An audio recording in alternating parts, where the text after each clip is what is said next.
Guys, aku nak bongkar satu benda yang betul-betul gila. Tolong share video ni cepat, kerana dalam 24 jam video ini confirm kena padam. Pernah tengok Black Mirror? Siri tu tunjuk dunia masa depan penuh teknologi, tapi semua orang hilang privasi. Dalam tu semua rakyat dipantau 24 jam. Siapa pergi mana, buat apa, semua dalam sistem. Dulu tengok kita cakap, gila weh, nasib tu cuma dalam filem. Tapi sekarang Malaysia pun ada versi sendiri. Bukan chip dalam kepala, tapi dengan telefon kita semua. Lokasi, call log, internet, semua telco kena bagi. Jangan risau ya, data tu dah nya identifikasi katanya. Jangan kelentong.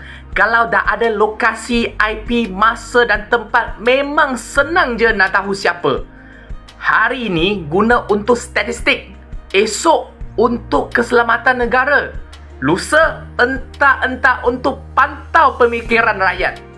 Tak lama lagi mungkin kita bangun tidur terus update status dalam otak. Selamat bagi kerajaan.